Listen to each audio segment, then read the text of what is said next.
the comment was I had this light on in the background, or these track lights on, in addition to these lights, and they're like, "Oh wow, it's nice and bright in your shed. Normally you look like you're in a cave." And I'm like, it was supposed to look like cool with depth of field. I'm like, well, I've never thought that about it. I've always thought that your stuff looked so nice. Yeah, like I have like worked hard at like getting even my sunrise lighting system here going on to like try to even both of your lighting looks good. Oh no, Jeff, you take the cake, man. Like that said, I also don't have an awesome pinball machine behind me. Like that is true. Around. Neither of us. Every time I see that pinball machine, I'm always like, Yeah, I think Brandon, just by default, you win because of that.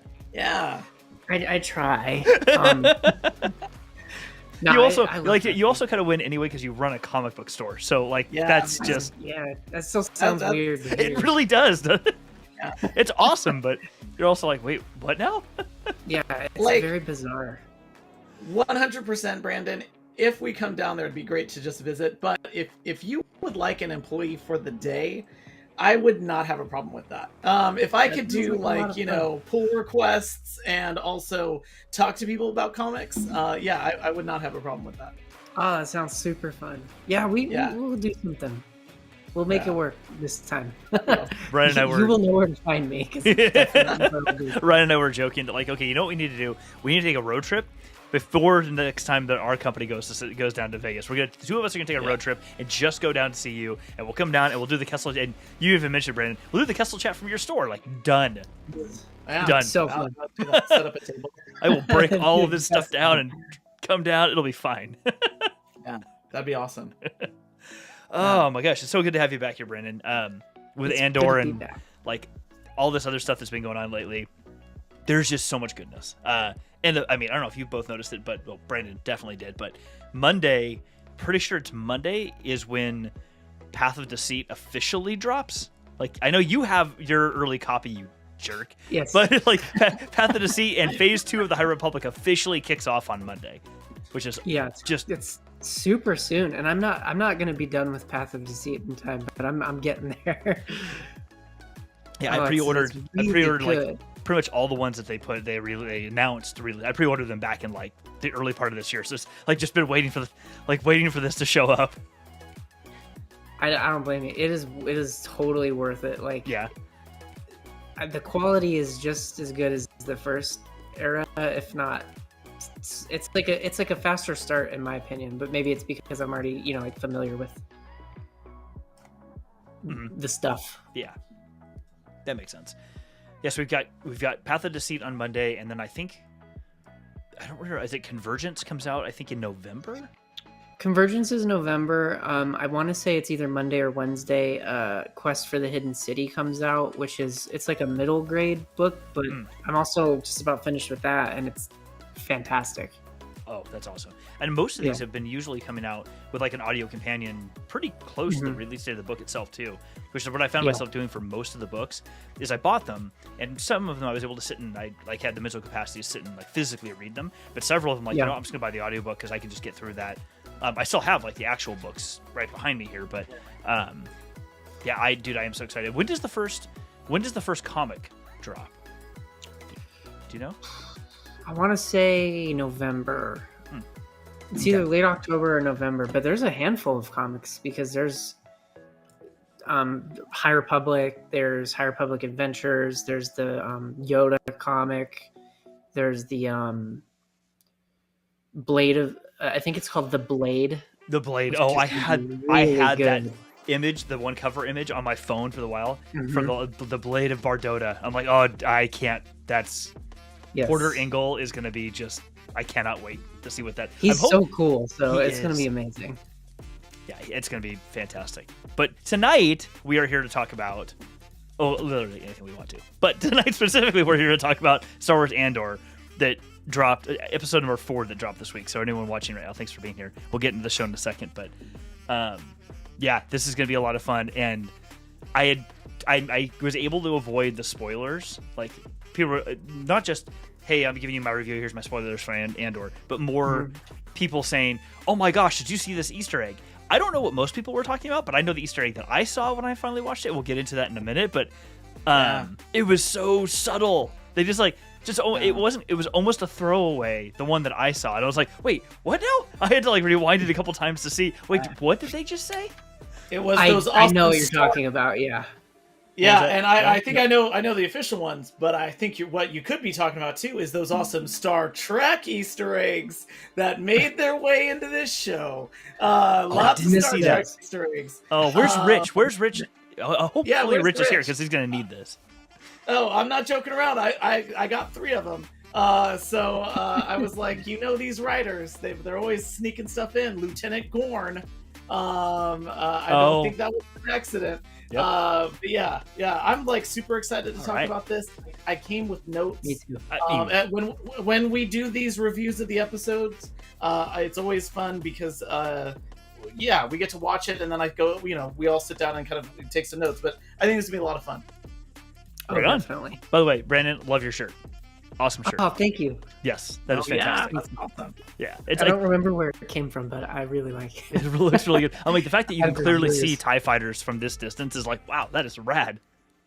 Yeah, it's like, all over the place. They're like all fighting and stuff. Shall we get started? Yeah, let's go. Let's do it.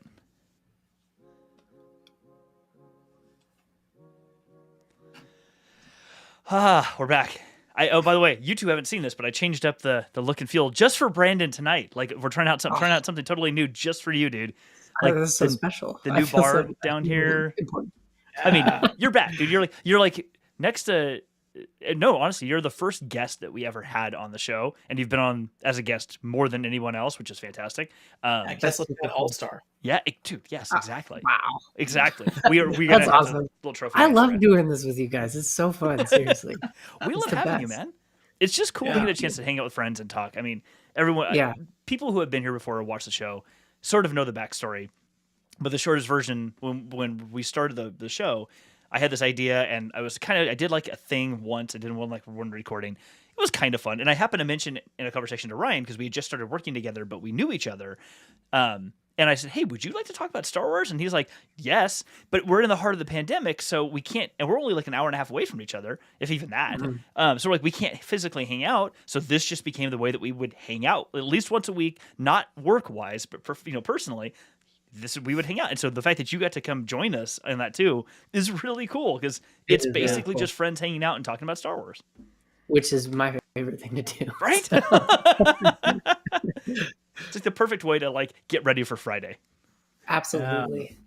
Awesome. Yeah, well, it's so good to be here, and for everyone watching, thanks for joining. We really appreciate it. Do a little shameless plug that way.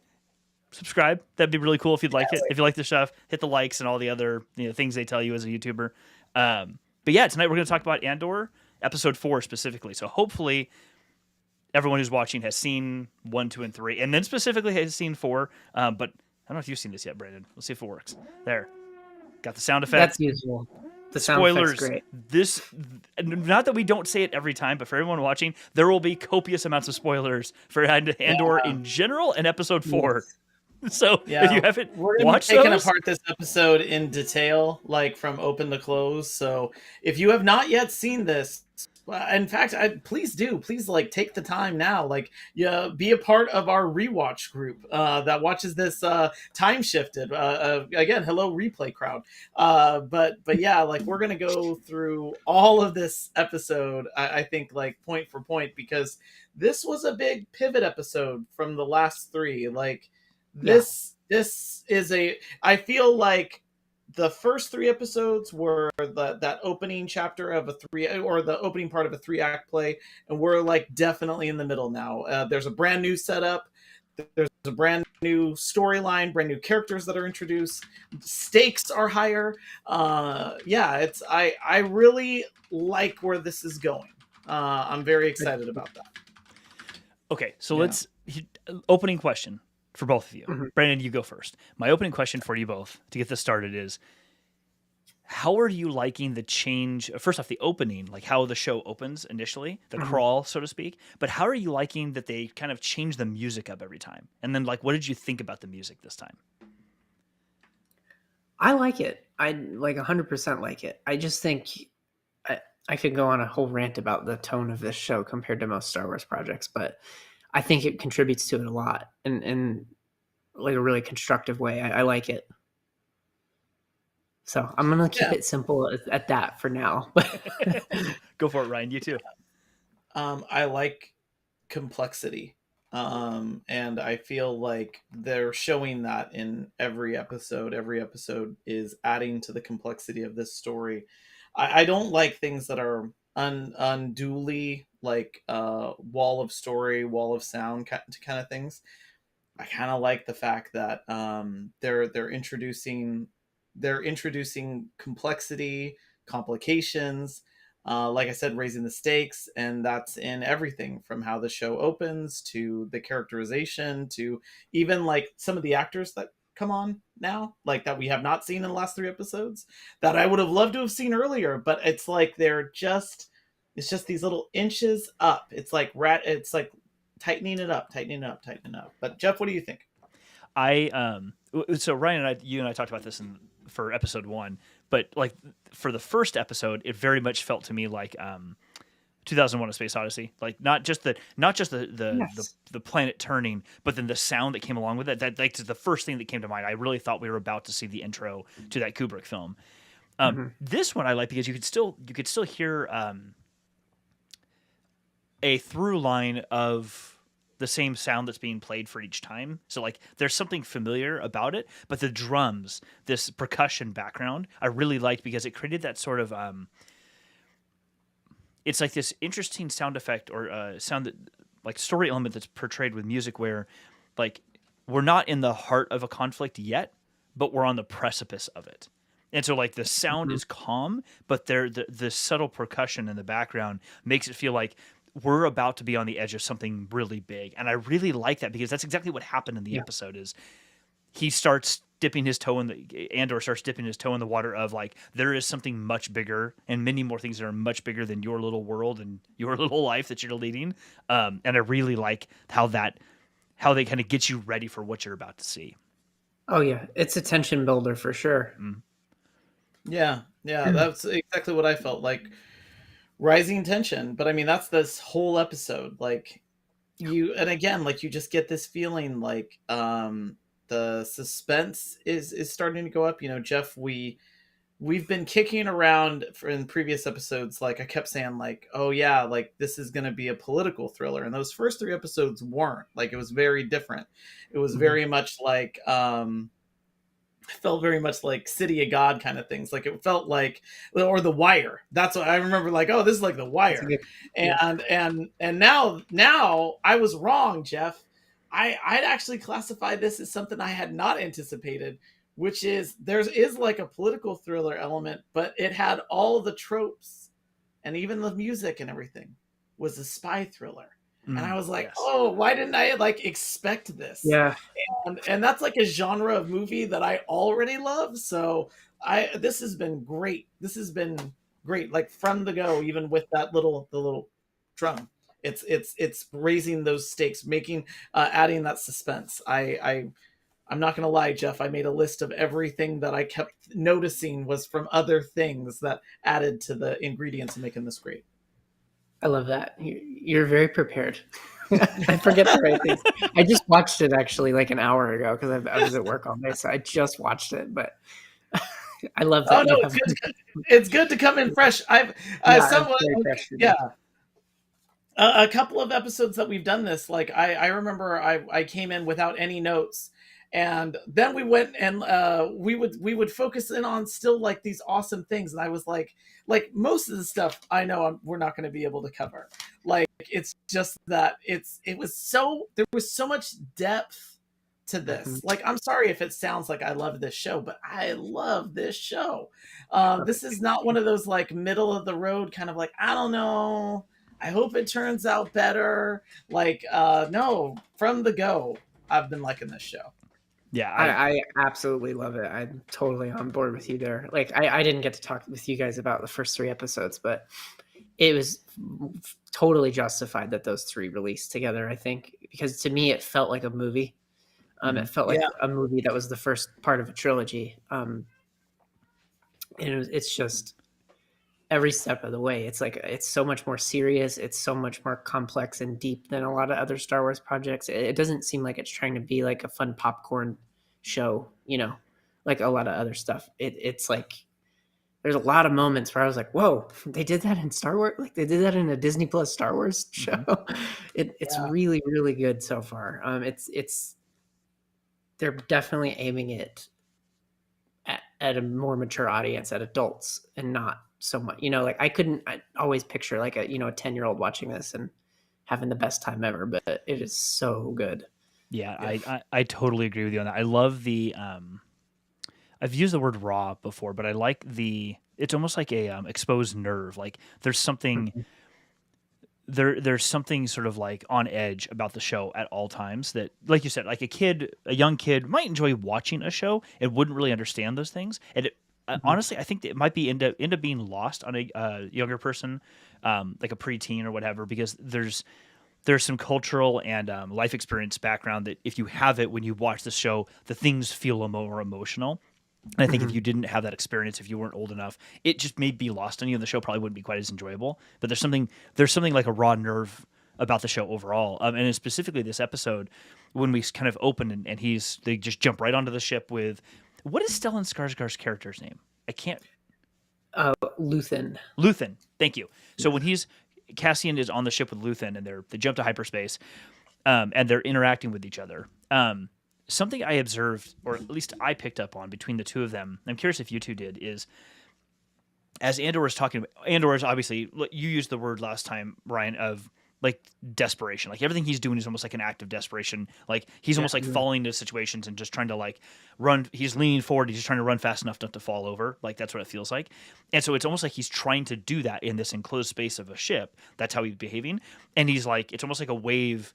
His energy is like a wave just hitting like rocks and just crashing, because Luthen just goes with it and like it doesn't seem phased by it in any way, shape, or form. And Cassian's kind of like bouncing around, skittering around a little bit. His personality's kind of moving. Luthen just kind of stands there. He's and bleeding all over the floor. He's Yeah. not even stopping to handle the blood. His hands bleeding all over the floor, and he's even has to. Stellan Skarsgård has to stay, or Stellan skateboard.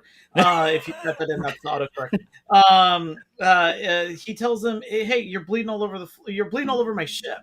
And he's one person is just letting the current take him, and the other person's fighting against the current, and you can see it's like the two personalities are clashing. Yeah, I I'm really liking his character so far. Yes. Luthen. It keeps drifting out of my memory too, but yeah, no, he's very interesting. And we don't know. I just still don't think we know very much about him other than what this show has told us about him. Mm-hmm. I really enjoy that about his character, because it's a nice counterbalance to the nature of Cassian Andor that we've seen so far in the first 3 episodes. I really like that, because otherwise, if that same vibe had continued unfettered into more episodes, I feel like it would have gotten almost exhausting to watch after a little while. Like, okay, dude, I need. Like, you can't just keep running all the time. Like, we need to take a break and something else.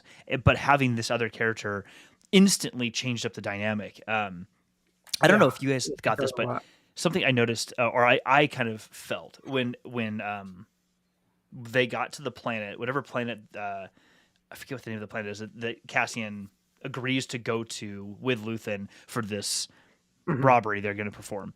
It felt like, I'm not sure you guys remember this, in Men in Black, when Will Smith's character is first recruited, Tommy Lee Jones tells him all these things, brings him in, gets him all good to go, and takes him to the building. And Will Smith is like saying all these things to him about like, yeah, but respect. I want you to like respect me, and none of this calling me kid and all this. And Tommy Lee Jones just kind of listens to him like, you've been recruited. But then the instant like he gets in and opens the door, he goes, yeah, everything you think you know is like completely like you basically know nothing. And Will Smith is like, what? That's what that felt like to me. Like, I told you all the things you needed to know to agree to this, but then we get there and it's almost like, cool, now go. Like, you don't know what it was going to happen, and best of luck to you. Like, you don't know what you're walking into, and you just got to go figure it out now. It had that sort of like, I know what's happening. Sure you do. Oh, totally. Of course. Oh, by the way, here's this thing. Yeah, see it. Like, and oh crap, now I have no idea what I'm doing. Like, it wasn't quite that binary, but it kind of felt like that to me. No, it is. It's kind of Cassian has done nothing, especially from what we've been shown. His whole life is just running, and it's like Luthen is like a brick wall, and he's just finally run straight into the brick wall. That's like, you're going in a different direction, and that too bad. Like this is not, and I love that. I didn't expect it. I mean, in the first 3 episodes, he's running. Like it's mostly. It's a real ugly side of his character, almost just being kind of a dirtbag, doing whatever he needs to do, affecting whoever he needs to affect to just keep running. And then I kind of was picking up on the idea that that's kind of how the show was going to just be, is him running until maybe at the end. But I love this, that he just very suddenly is thrown into this whole other world of this rebellion, which is clearly what's forming. And they mention it by name a couple times, but he's just like, oh, there's other people who hate the Empire like I do, like very, very abruptly. I loved that. Oh yeah, there's like and this is where it's like tropes of the spy thriller. Which, I mean, I was like sitting here going like, oh man, like one of my favorite movies is Tinker Tailor Soldier Spy. And I love that movie. I'm already a big Gary Oldman fan, but there's always a thing with the handler and then their operative. And what I loved was when we got into that conversation, there was the move into, hey, like, here, use this med pack. And then it was like, okay, so, and it's the same thing that happened in the previous episode when the gun is on Stellan Skarsgård's head, like it's like right there, and he's like just talking really calmly because he's really trying to tell him, hey, you only got a couple of options here. And then now they're back on the ship, and he's like, so you can go and you can work with me, you can you can run off and keep running, or you could kill me and take the ship. And he's laying all these things out to him, like right at the start. And of course he knows, like, there's a lot of there's a documentary called Manhunt, and it's about the CIA agents that are involved in the hunt for Osama bin Laden. And they talk about the bravado of doing that work, which is like, it's like a confidence game. And that was everything with that character, is the confidence game. And and then acting as a handler to an operative that he then later tells someone else, yeah, I just rent this guy. And that if he doesn't work out, you know what to do with him. I mean, this was where I was like, oh, I love this. We are in a spy movie, because that's exactly what happens with the handler and the agent. This is great. Yeah. It is. Speaking of that, since we've kind of moved to that scene, that dynamic between Luthen and, I want to say it was Deidre, or was Deidre the Imperial agent? Yeah, Vel is the person on the planet that I only could recognize as Game of Thrones characters. Everybody was a Game of Thrones character. I was like, oh, that's the waif from Game of Thrones. Oh, is that who that was? Yeah, I was like, she fought Arya Stark. Yes. And Bravos. There it is. And so, I was just like, there's the waif. Thank you. I kept thinking she looked familiar. But so she and Luthen had kind of a really cool back and forth that opened up so much backstory that I'm hoping that they get into with them more, because she's in charge, but it really seems like he is, even though he claims not to be. It seems more of like this whole situation is something that he put together and assigned to her. I'm just very curious about, like, really where he found these people, who they are, what his connection to them is. Obviously he works for the rebellion. He's, as the episode later gets into, like with the Senate and everything, but I don't know. I'm curious what his real position is within the rebellion, I guess. Yeah, I was curious about that too, especially after seeing his interaction with Mon Mothma on Coruscant. And I definitely want to get to Coruscant here in a second. But like that interaction between the two of them definitely made it feel like, it made it feel much more like the way that we see it presented, or the rebellion presented in Star Wars Rebels, where when we first encounter it, Hera runs the Ghost and her crew, and she's in contact with other people, but there's no real formal rebellion. It's just cells of like groups doing things around the galaxy, and maybe their leaders, each cell's leader sort of like checks in with one another periodically just to see, hey, are you making progress? Are you making progress? Their interaction, his and Mon Mothma's, felt very like that, where they know each other and they are collaborating to some large extent, small extent, but they're not like.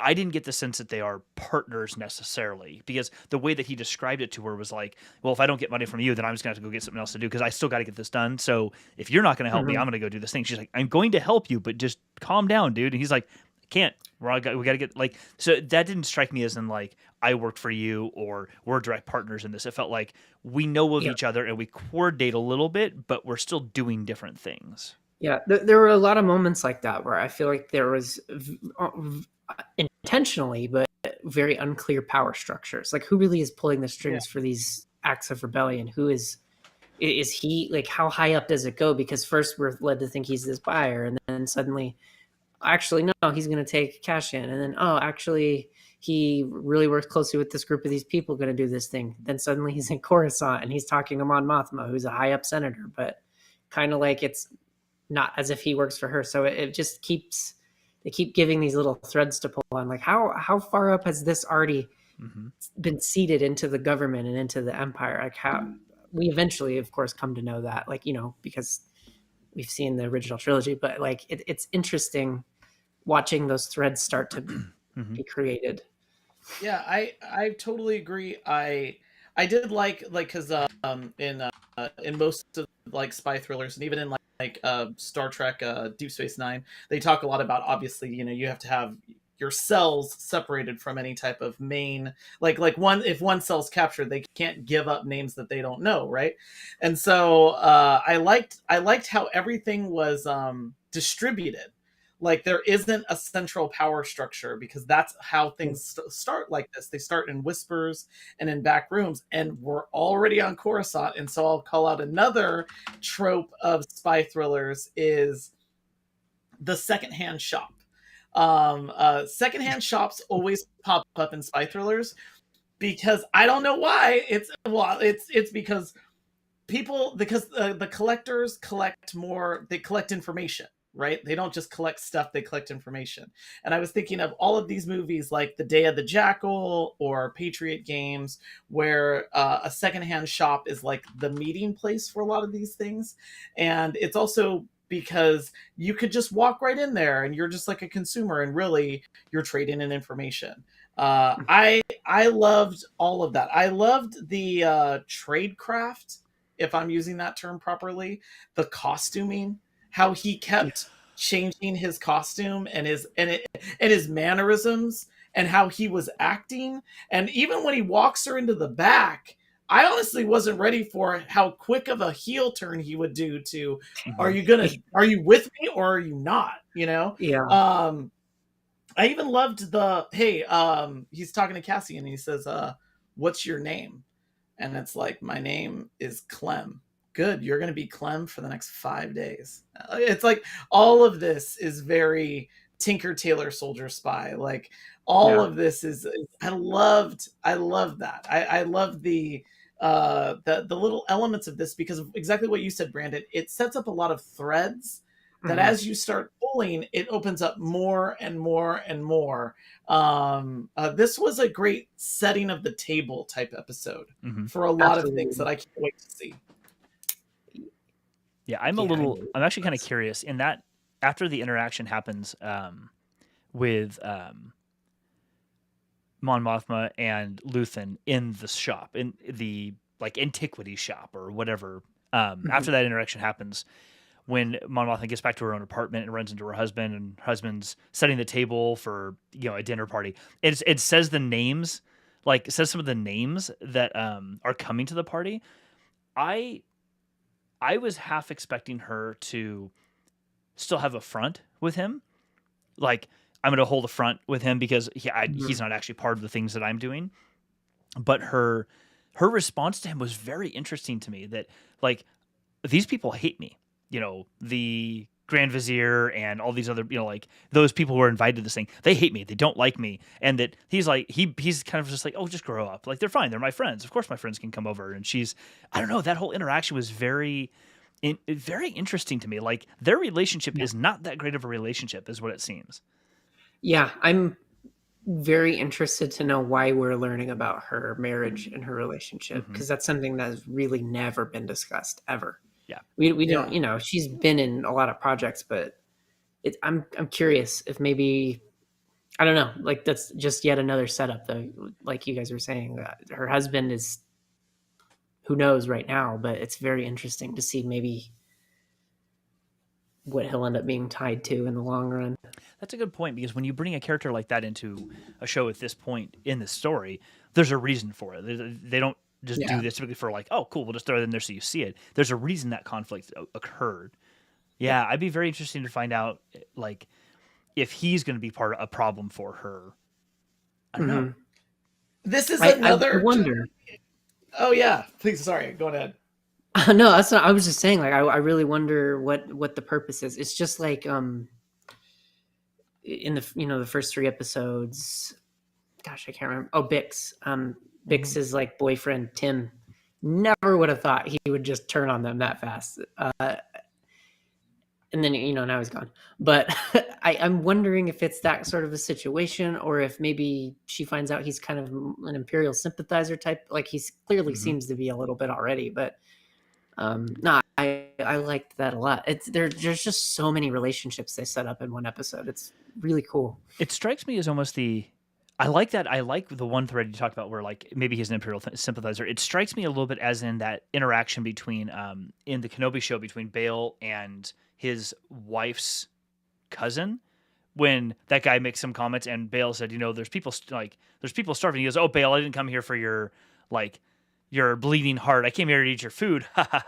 Like it strikes me. I wonder if it's gonna be something along those lines where like, because he's like, well, I'll sit at this. You got the side of the table where the boarding people are at. I'm at the side of the table where all the fun people are at. It's like almost like Imperial sympathizer, but not like actively doing that. Just this is just the world we live in. So Just why would I? he doesn't tolerate her intolerance for the Empire, I guess. I can see that.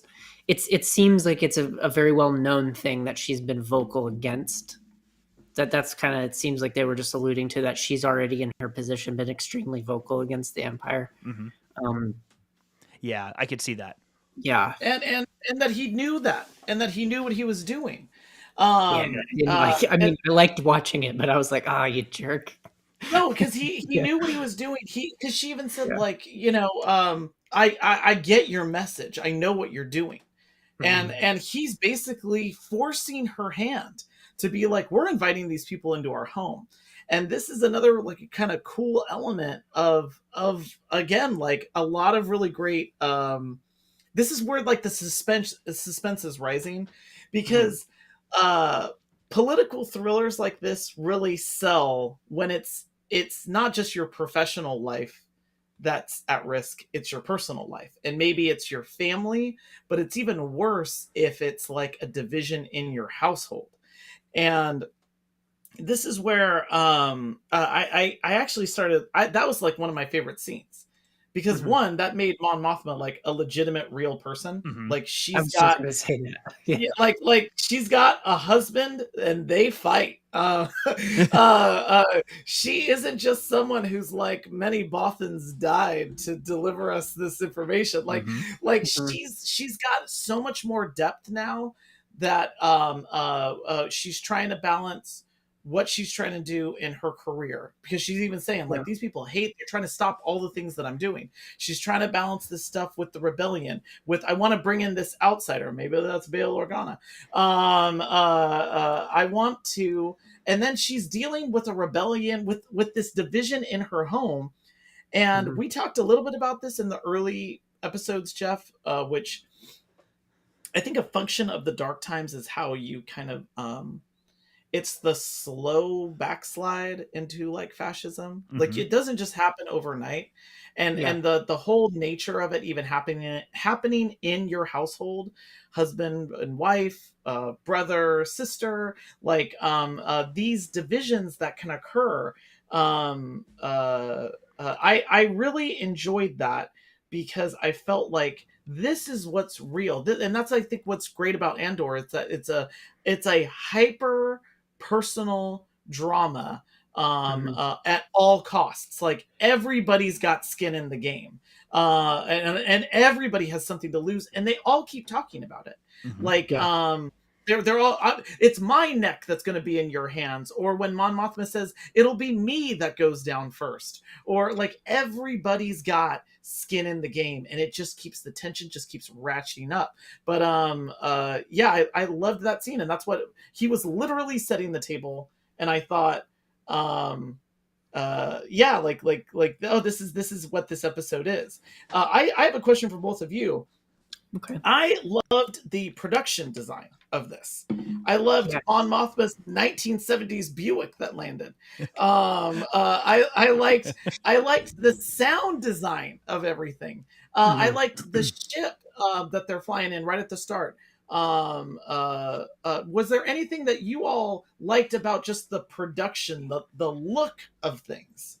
Brandon, go for it. I okay, yeah. I love the look of everything in this show because it feels like the show is almost holding a magnifying glass to the ugliest parts of the Star Wars universe, even when they're beautiful, like Coruscant and these beautiful places. But it's like if you really think back to a lot of the projects, most of them, how often do we really see the really like these intimate settings, like the inside of someone's home or their bedroom, Mm-hmm. or their personal vehicle? Like not very often. But suddenly, like we're getting these arguments in her dining room with her husband. We're getting, you know, Bix waking up in bed with Tim and getting in kind of an argument. We get these like really visually intimate moments in these settings that we've never really seen before. Like we have in little bits and pieces, but not quite so detailed.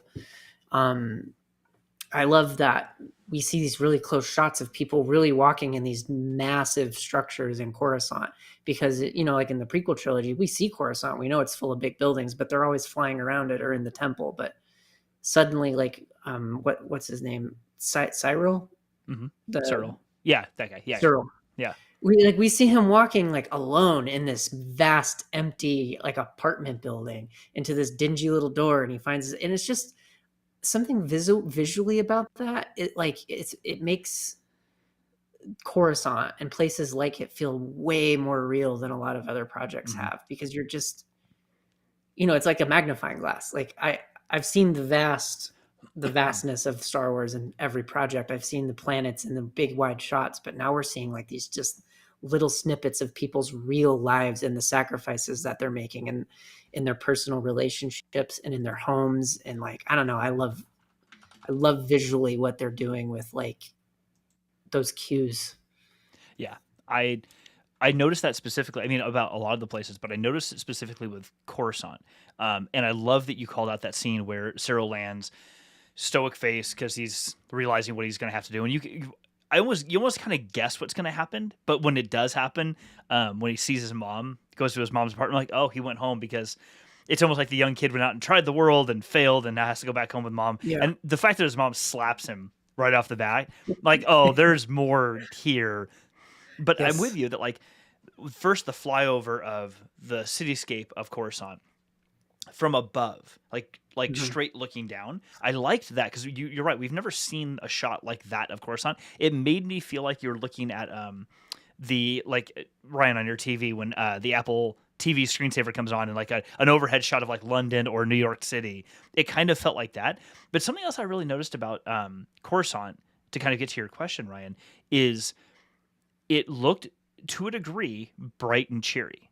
I mean, it's not, but it had that vibe to it, and it was interesting to me that two parts of it. One, that the vibe in general, the vibe of buildings, Mon Mothma still, like dressed really nicely, and her apartment being all bright and white and pretty, her beautiful car, and even the ISB. We actually see the ISB. It's the first time we've ever seen it.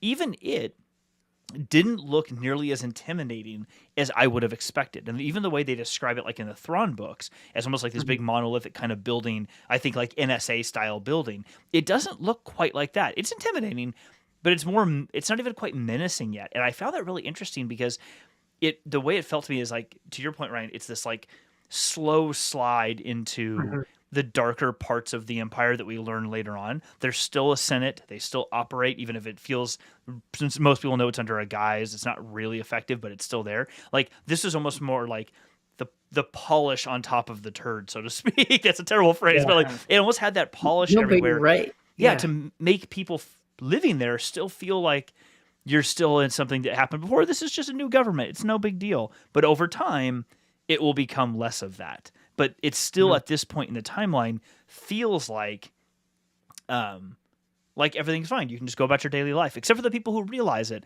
like have had that glass broken.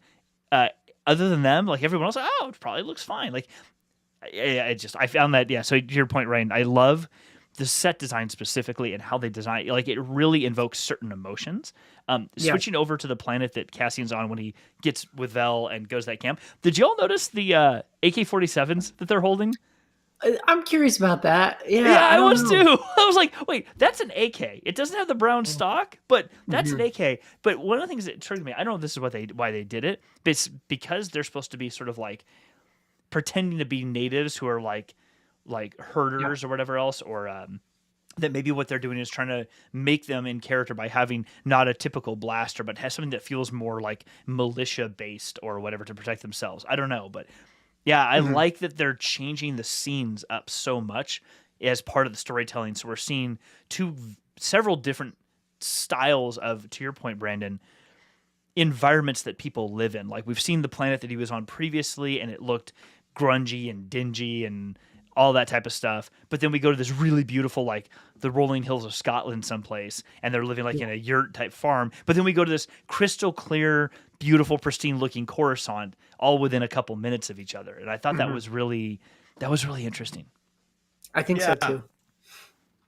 Yeah, no, I actually loved the dichotomy of those scenes because like you would be outside in like kind of the nature, dirt and grime, right? Like, and really like kind of the natural world, and these people are trying to fight for that, and then it would switch to Imperial, Security Bureau, and how all of that was antiseptic and white and black and gray, and I loved the look of those things compared with one another, even up to we don't have that many, we're trying to preserve our pain meds, so I'm sorry, this is gonna hurt, when he's getting his arm looked at. Clem, which by the way, there's a show called Toast of London, and every time I heard Clem, I think of Clem Fandango, every single time. But to the other storyline that's happening, you've got these 4 tracks that seem to be intersecting. You've got Cassian's storyline and where that's going, and then he's ending up with this little band of rebels. We are 7, as Vel says, which I immediately started thinking, oh, here we go, we're going to a heist. You've got what's happening with Stellan Skarsgård and all of the dealings that he's trying to do. You've got Mon Mothma and her just trying to get by. This was very like lambs for lions kind of a thing. And then the last thing is this ISB storyline, this Deirdre and what job she's trying to do. And I thought about the Monday, and Jeff, you were talking about this at like how there's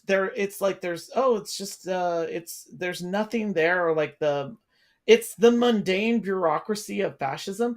We saw a performance review in this episode where he's like, we were wasting this time. We should be talking about this. It was so interesting to me that we were like watching this 4th storyline,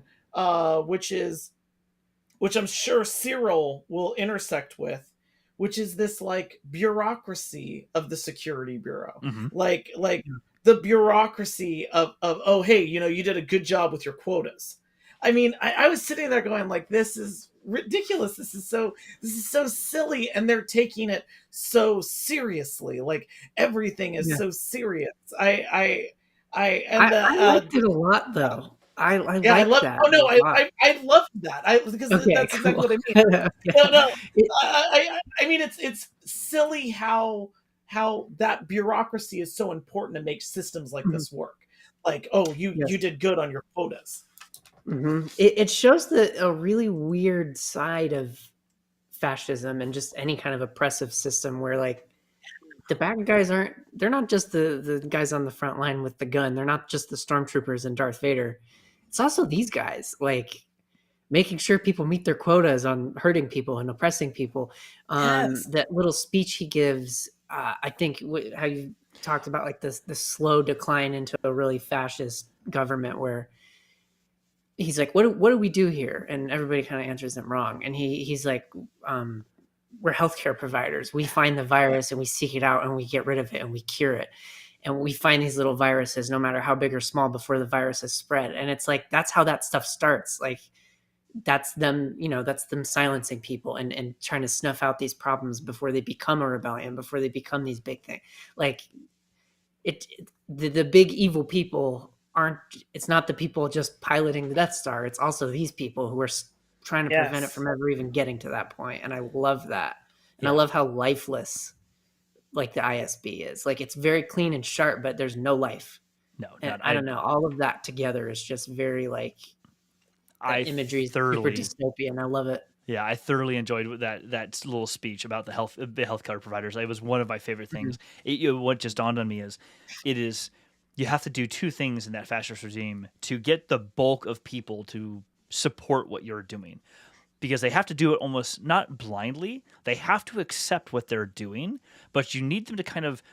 It's almost like you accept until the point that you're here, and now we tell you what's really going on. Sort of like The Firm, the John Grisham book, The Firm. Like we get you in long enough, we bring you in as a lawyer, buy you a house, give you all this money, and then several years later, when your kids are in school and all this, then we open up the curtain and tell you, oh, by the way, you're working for the mafia. Like, but we don't do that for a while. And I thought it felt very much like that's what was happening here. Is you give them this bureaucracy that makes people feel satisfied with these minutia, like you hit your quota for a thing, and then you describe it in the way that you did. That is a very inhuman way, or I shouldn't say inhuman, very clinical way to describe what you're doing. You're taking care of a problem, and once the problem is done, you check the box. Good for you. We give you a connected rec. We give you a crisp high five, and now you get promoted, get a little tile on your badge, and like all these things are positive for you. You're so distanced from the people that it's actually affecting that you're just getting something taken care of. Sometimes you get your hands in there, but mostly it's this other thing. And I think that's interesting because it really does lead into, these are the things that get to a point where even in 2 years, if you've been doing this in the ISB and you're finally confronted with what really is going on, there's no turning back at that point. Because at that point, it's like, you've been doing this for multiple years. You accepted it and you didn't ask questions. And now when you finally learn, it's like, sorry, you're already knee deep in the bureaucracy. Like you can't just say, well, I didn't know and I didn't want to. No, but that's how the system is designed. It's designed to kind of make you comfortably numb and not even realize that that's happening. So that when you finally are triggered out of that dreamy sort of state, you're like, oh crap, how did I get here? No, I think that it's little steps, little compromises that people make. And for these people, it's like their compromise is, oh, do you want to advance in your career? The greater the better you are at your job, which happens to be like oppressing people, the better off, the further you're going to get. And that's even seen when they're back on the planet with the Rent-A-Cops, where the Rent-A-Cops are like, and if they have a problem with this, they can bring it up. They can file a complaint at our monthly meetup, Yeah. There's a lot here about like corporatocracies going over to a authoritarian regime, and in each of the cases, like, I mean, first they're like, oh yeah, like we've privatized security on this planet because we've got this we've got this corporate structure that's there, and then that's abandoned for the authoritative structure, which, by the way, like this is how fascism works. And in both cases, and I think this is the selling point for a lot of people, is that when faced with what feels like calamity or risk, people will take order over justice. And that's what feels good. Like, let's have order. And that's what the Empire is always promising. Like, we're going to be able to provide order. But, like in all of these things, like 1984 or Fahrenheit 451 or any of these, dystopian societies, order is then like in the eye of the beholder. Like, it becomes, we're just going to raid your home. And we're going to destroy all your stuff. It becomes, we're just going to arrest you. And you'll be detained and you'll be disappeared. And you can see how that's already happening, because there was this really creepy line that Luthien and Mon Mothma are saying in the back room, and he says, there's a lot of new people now suddenly, and a lot of new staff. And he says, you got a new driver. And it's all of these it's all these people. Yeah. Where did the old people go? Those people were disappeared. And new people are brought in. And those people are watching. And the way that oppressive states work is everybody's reporting on each other. I mean, it's like thought crimes. That to me was where this ratcheted up to like that super tension and someone like Mon Mothma isn't even safe in her own home, because her husband will definitely be reporting her. Yes. Like this was great. Like seeing that kind of how it's every man, woman, and a person that is inside of these organizations that helps to preserve the work that they're doing. It isn't just someone at the front lines with a gun or a TIE fighter, which, by the way, is scary. I think they're doing such a good job of that. They really are. I mean, she makes a comment in that scene. She says she feels like she's under siege constantly, and it's completely invisible. Nobody would see those actions and like, oh, she's being attacked because she has a new staff. It isn't that way. It's the ordinary people that allow this to, these kind of regimes to form. And I think the show's doing an amazing job of that, even down in the level of, the first 3 episodes, Cyril and the other ISB people. It's them too. They're just trying to meet quotas and finish out their reports. And the whole reason he doesn't even want him to go find, or, his boss doesn't want him to go seek out these murders. He's like, oh yeah, that'll look really great for the bosses at the ISB. We'll say that 2 people were murdered. Just forget about it. And it's like, no, that's really, really bad. But nobody cares. And it's all of these regular people. It's the Fahrenheit 451 has a lot of really great examples of that. You brought that up. It's all of the regular people that just look at something pretty messed up, but they go, well, it doesn't really affect me right now, so whatever, it's fine. And all of those little pieces stack, and it creates this huge problem. And what was another good one? In the big, bureaucratic meeting, I love the line that their boss says. It's to Deidre, and then the guy, I can't remember the guy's name, but the guy who's kind of, giving her crap the whole time. He kind of makes this snide remark, and he's like, well, I mean, I think you need to get back to work. He's managing 6 occupied worlds, and you only have 2 to worry about. And it's like, what kind of comparison is that? Like, why are you trying to, like, they keep making these comments about like climbing the ladder, just like people try to do in the real world and climb the corporate ladder. Yep. But it's like, what does that really mean? Like, what ladder rungs are you stepping on? Who are those that you're stepping on to get to these points? And they're showing it in every single level of society, I feel like, in this show. Yeah. I completely agree with you. It's all these little things that like death by a thousand cuts, like little thing here that slowly progresses you to this other place. Since we're sort of, I mean, we burned through that hour fast. And like, there's just probably so much more to talk about in this episode. That was crazy. Seriously. So I wanted to ask before we run out of time for tonight, Brendan, you go first, and then maybe Ryan, you next. What were the Easter eggs or the things you that caught your eye, like, oh wow, that's cool, either completely blatant or not so blatant? Okay, for me, it was when he gives the Kyber necklace to Cassian, and he's like, "Oh, this is to celebrate the." I can't remember the exact verbiage, but he's like, "Oh, this is to celebrate the independence from the Rakatan invaders," and I was like, Yes, what? Yeah, yes! I was like, that's great. I can't believe you just said that. Yeah, that was my big one. Oh, 100% with you. And actually, it was funny because I had been on TikTok like a half hour before I watched the show, and a video had popped up talking about the Rakatan Empire and what they did and the Star Forge and all of that. And then like a half hour, I'm watching this, I'm like, oh my god, I literally just saw it. Yeah, that was really cool that they threw that in there. Wild to me that this is like the third or fourth time in recent projects that they've thrown in stuff from Knights of the Old Republic, and that just makes me really happy. Yes, so that was mine. Totally agree. Yep. Ryan, how about you? Yeah. Yeah, I would say that